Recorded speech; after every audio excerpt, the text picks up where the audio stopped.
¿Crees que Freddy Krueger fue solo un invento de Hollywood? Un villano con guante y cuchillas para asustar adolescentes. ¿Y si te dijera que el miedo a dormir nació fuera de la pantalla?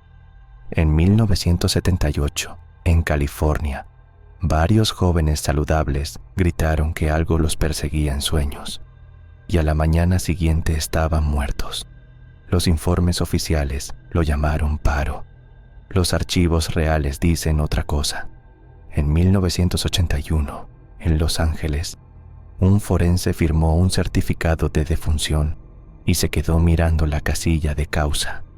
El cuerpo era el de un chico de 19 años, sin heridas externas, sin señales de lucha. Solo tenía los ojos abiertos, como si hubiera visto algo en la oscuridad. La familia, refugiados del sudeste asiático, repetía lo mismo.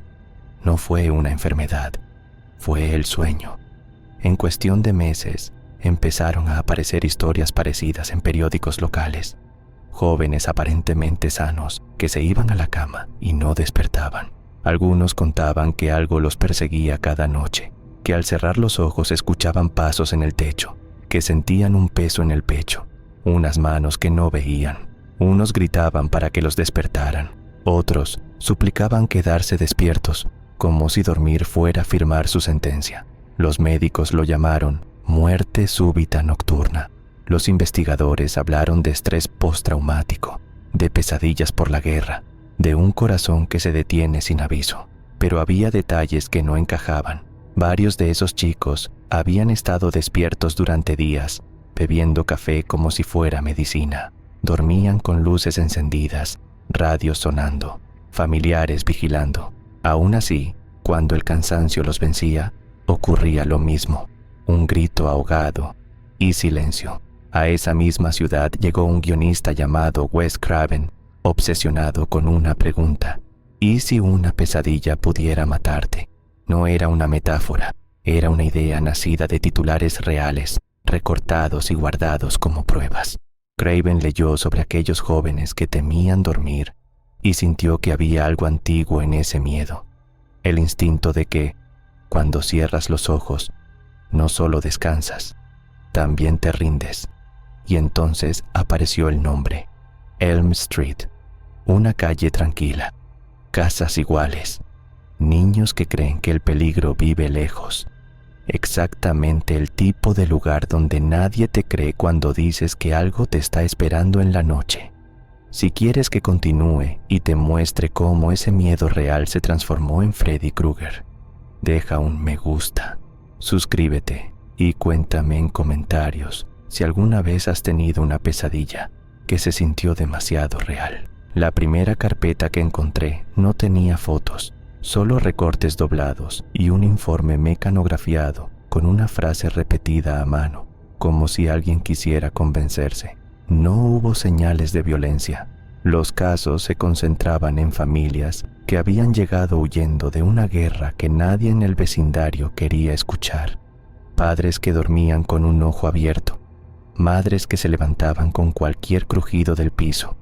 Y, aún así, el que moría era el hijo. Siempre el hijo. Jóvenes que, durante el día, parecían normales. Trabajo, escuela, bromas, cigarrillos a escondidas, pero al caer la noche cambiaban. No querían acostarse, negociaban. Solo 5 minutos más. Me siento mejor en el sofá. Si me duermo, me pasa. En una entrevista, un hermano describía la última noche como si contara un accidente de tráfico, con esa calma rara de quien ya lo repitió demasiadas veces.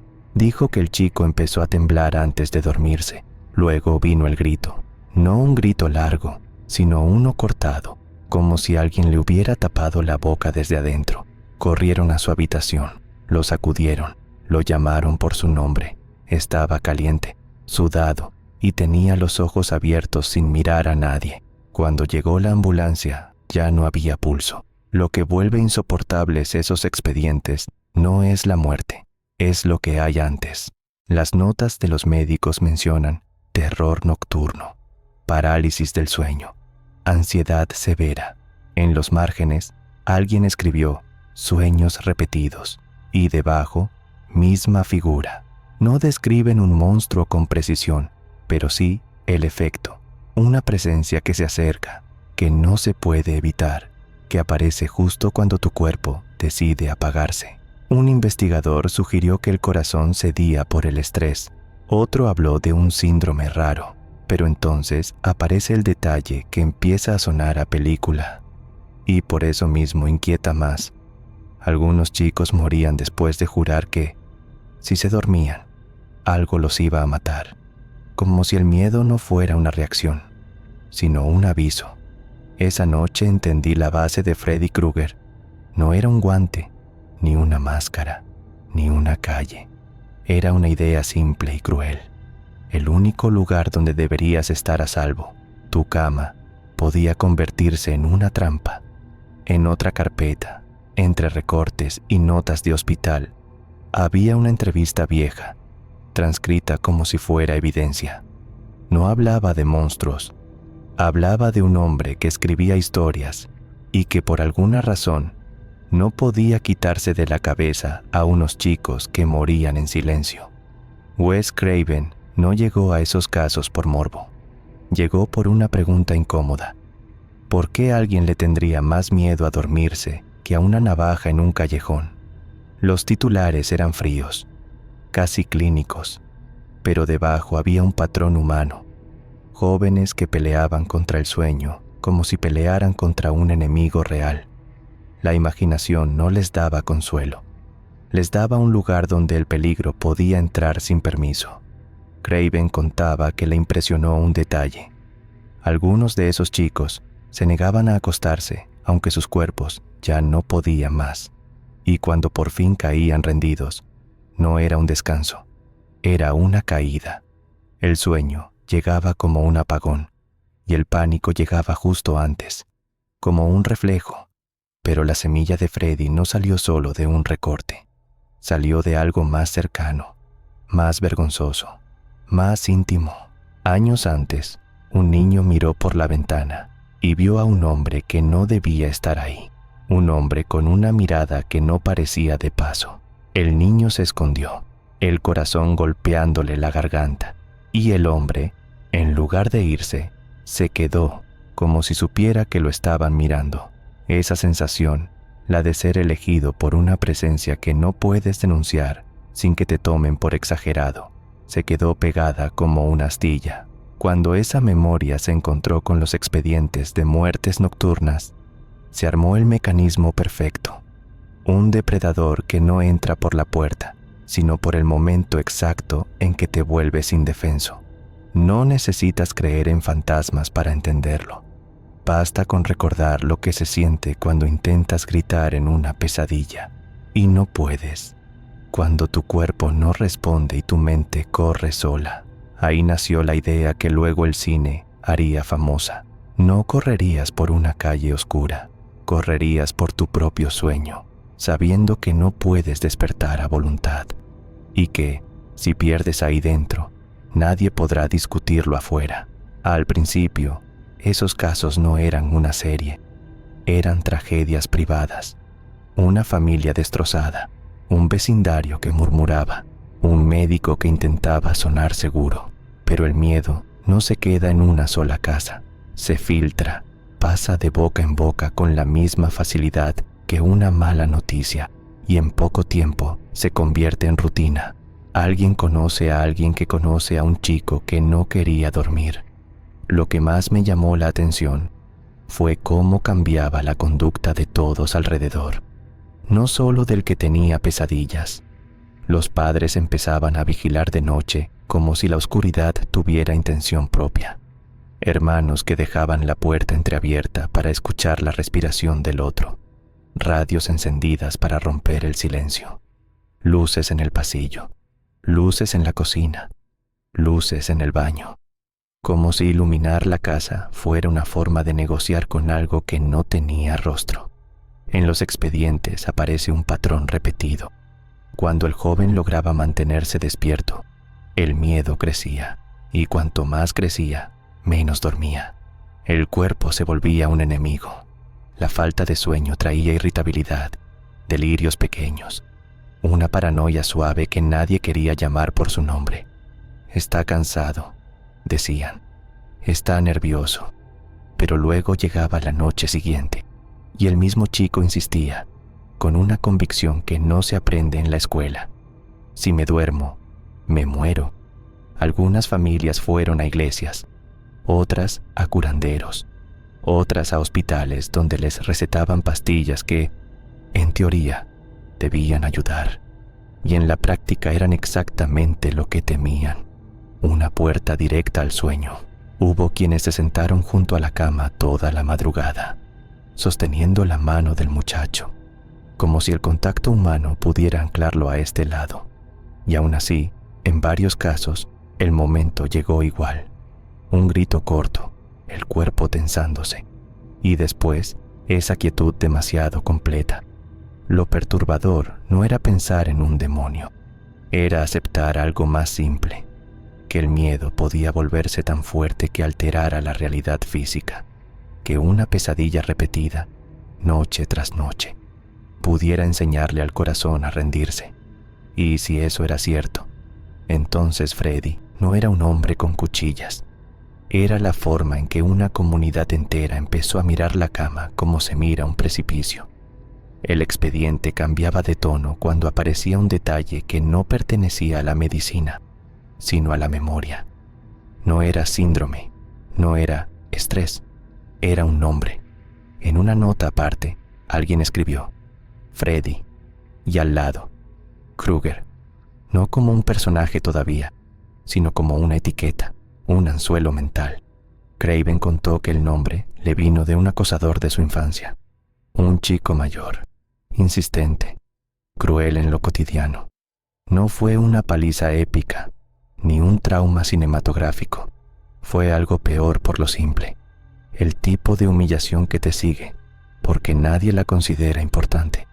La vergüenza como una sombra que crece sin que se note.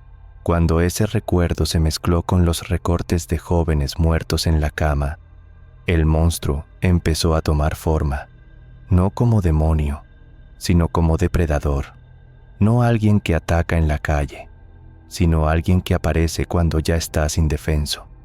Y entonces llegaron las decisiones estéticas que parecen inventadas, hasta que recuerdas de qué estaban hechas. El rostro quemado, por ejemplo, no solo es miedo visual, es la idea de que alguien fue destruido y aún así siguió caminando, que el dolor no lo detuvo, lo convirtió en algo peor.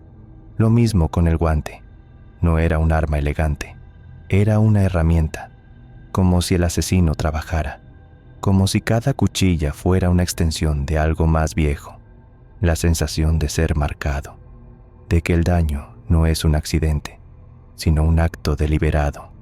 En los testimonios de pesadillas reales se repetía la misma angustia.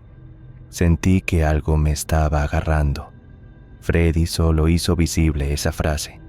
Ahí entendí por qué el personaje funciona incluso para quien nunca vio la película completa. Porque Freddy no es una historia de fantasmas, es una historia de vulnerabilidad. Y cuando un miedo real se queda sin explicación, la mente hace lo que siempre hace, le pone cara, le pone nombre, y luego intenta sobrevivir a él. La parte más cruel de todo esto es que el enemigo no es una persona, es una función básica del cuerpo. Tarde o temprano, el cerebro exige apagarse, y cuando alguien está convencido de que dormir equivale a morir, cada bostezo se siente como una amenaza.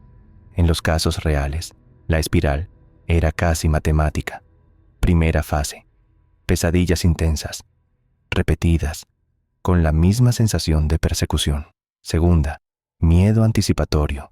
El joven empieza a evitar la cama, cambia horarios, duerme sentado, deja la televisión encendida para no quedarse solo con su cabeza. Tercera, privación de sueño. Ahí ya no se trata de estar cansado, se trata de perder piezas.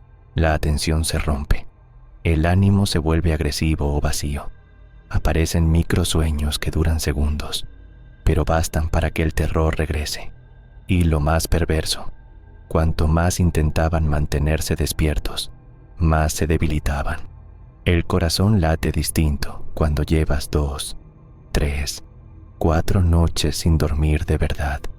La presión sube y baja como si no encontrara un ritmo estable. La respiración se vuelve superficial. El cuerpo entra en modo de alarma permanente. En ese estado, cualquier sensación rara se interpreta como confirmación. Un calambre en el pecho deja de ser un calambre. Se vuelve ya empezó. Un ruido en la casa deja de ser la madera. Se vuelve está aquí. En el expediente había una nota clínica que parecía escrita con cansancio, no conciencia. El paciente teme quedarse dormido. Refiere que en el sueño siente presencia y asfixia. Esa palabra, asfixia, se repetía más de lo que esperaba, como si el sueño no fuera un escenario, sino una trampa física. El pecho pesado, la garganta cerrada, la imposibilidad de moverse. No necesitas demonios para eso. Basta con la parálisis del sueño, el pánico y una mente agotada que mezcla realidad con sueño en la misma habitación. Ahí es donde Freddy se vuelve inevitable como concepto, no porque exista, sino porque encaja, porque cuando el cerebro no puede diferenciar del todo lo que sueña, cualquier figura puede ocupar ese hueco. Y si tu cuerpo aprende a asociar la noche con el final, entonces la cama deja de ser cama. Se convierte en un borde, en algo desde lo que puedes caer. En la séptima carpeta, el papel ya no olía a hospital, olía a oficina vieja. Polvo, tinta seca, humedad. Ahí fue donde la historia empezó a resistirse. Los informes no estaban completos. En varios casos, faltaban páginas enteras del registro nocturno. En otros, las horas no coincidían. Una enfermera anotaba 0210, el médico escribía 0140 y el reloj de la ambulancia marcaba otra cosa. La explicación oficial era simple: caos, turnos largos, errores humanos. Pero cuando el mismo tipo de error se repite, deja de parecer casualidad. Lo que más inquietaba era cómo reaccionaban algunos testigos cuando se les preguntaba por detalles concretos. No decían, no lo recuerdo. Decían, no hablemos de eso, con una seriedad que no encajaba con una conversación normal, como si nombrarlo fuera invitarlo. Un padre me confesó que durante semanas, después de la muerte, nadie dormía sin dejar la puerta abierta, no por la culpa, sino por la sensación de que algo se había quedado en la casa, como un humo invisible. Esa misma semana, yo también empecé a notar cosas pequeñas, llamadas cortas, sin voz al otro lado, justo cuando revisaba documentos. Un clic seco y la línea muerta. Correos que rebotaban sin razón. Un archivo digital que desapareció de una carpeta donde juraría haberlo guardado. Nada dramático, nada que puedas denunciar sin sonar paranoico. Solo suficientes piezas para sentir que alguien o algo prefería que el tema siguiera enterrado bajo palabras médicas. En uno de los recortes, un periodista mencionaba a un grupo de jóvenes que decía haber tenido el mismo sueño. Un hombre acercándose despacio, como si no tuviera prisa porque el tiempo le pertenecía. La frase estaba subrayada. No podía despertar. Debajo, con bolígrafo, alguien escribió: esto es lo que vende la película. Y luego otra línea, pero empezó antes. Esa noche intenté dormir temprano, no por cansancio, sino para probarme que nada de esto me estaba afectando. Apagué la luz, cerré los ojos, y lo primero que escuché fue mi propia respiración como si viniera desde otro lado de la habitación. Abrí los ojos de golpe.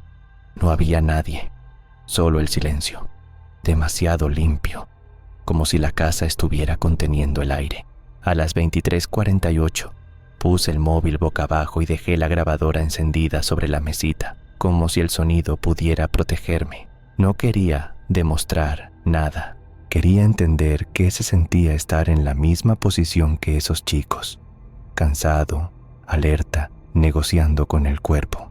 A las 00:30 ya no era valentía, era química, café, agua fría en la cara, caminar en círculos por el pasillo. Me senté a leer otra vez las declaraciones. Sentí un peso. Escuché pasos. Intenté gritar. Frases simples, repetidas por personas distintas, en ciudades distintas. Lo inquietante no era que sonaran sobrenaturales, era que sonaban idénticas, como si describieran una misma falla humana. A las 01:17, noté el primer microsueño. No es dormir de golpe, es como si la mente se apagara un segundo y al volver, el mundo estuviera un poco corrido. Me sorprendí con la cabeza inclinada y el corazón acelerado, como después de una caída. Me obligué a levantarme. Abrí la ventana. El aire de la noche tenía un olor metálico, como lluvia vieja. A las 02:06 me senté en el borde de la cama solo para descansar la espalda. Ese fue el error que todos describen. Un descanso pequeño que se convierte en rendición sin pedir permiso. Sentí el tirón hacia abajo, suave, inevitable. Y entonces ocurrió lo peor. El cuerpo dejó de responder. No fue un sueño con imágenes claras. Fue una sensación física. El pecho pesado, las manos inútiles, la garganta cerrada. Quise mover un dedo y no pude. Quise llamar a alguien y solo salió un sonido mínimo, como aire atrapado. En ese estado, el silencio no es silencio, es presencia. Juraría que escuché un roce, como tela contra pared, y una respiración que no seguía mi ritmo. La mente intenta explicarlo para no volverse loca. Es parálisis del sueño. Me repetía, pero esa frase no te libera. Solo te dice que estás despierto, dentro de un cuerpo apagado. El pánico sube como fiebre. Y por primera vez entendí por qué alguien podía morir ahí. No por un monstruo, sino por el terror puro, sin salida. Cuando por fin pude moverme, eran las 02:14. La grabadora seguía encendida. Le di play con manos temblorosas. En el audio se escuchaba mi respiración. Y, durante unos segundos, un golpe suave, rítmico, como pasos lejanos en madera. Volví al expediente con una idea fija.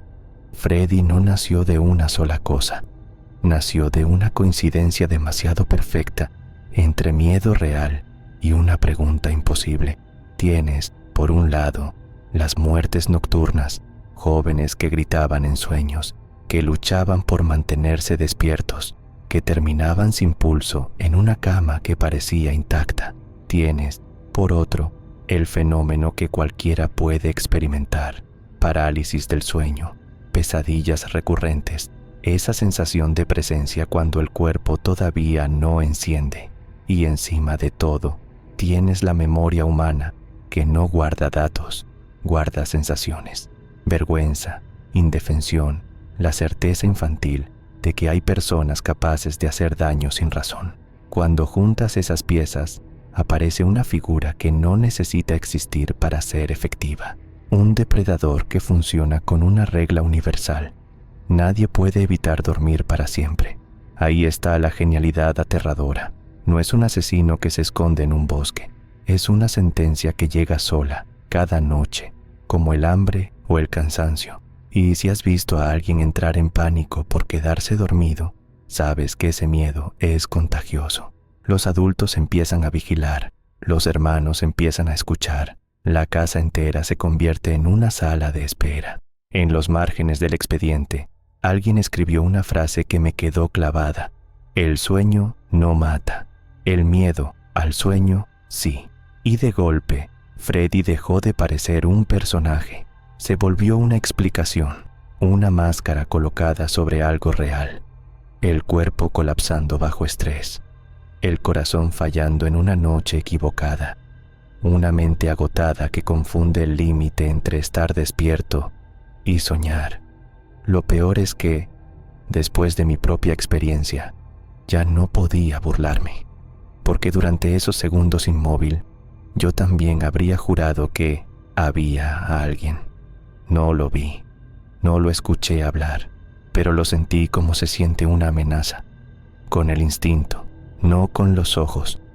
Y entonces entendí por qué Elm Street funciona como mito, porque no te pide creer en monstruos, solo te pide recordar lo vulnerable que eres cuando cierras los ojos, y lo inevitable que es que, tarde o temprano, los vas a cerrar.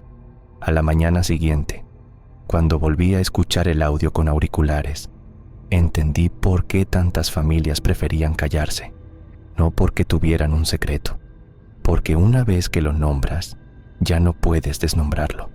En la grabación no había una voz demoníaca ni una risa, solo lo peor, sonidos pequeños que cualquier mente cansada puede convertir en amenaza.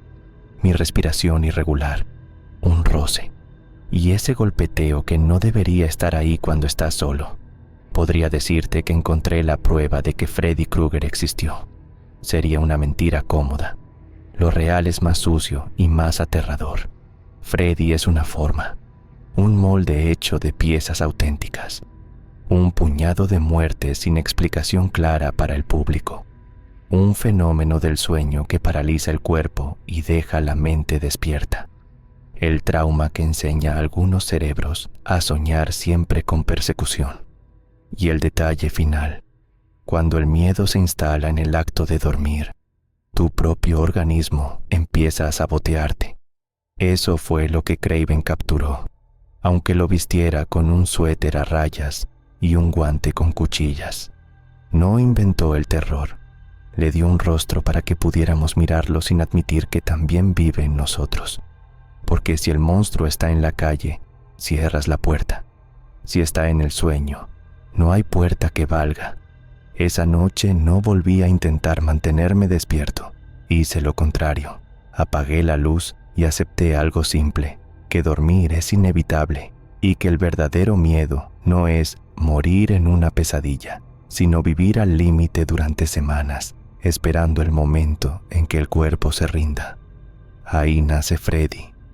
En esa espera, si quieres que sigamos abriendo expedientes como este, suscríbete, deja tu like y comenta una palabra, despierto, para saber que llegaste hasta el final.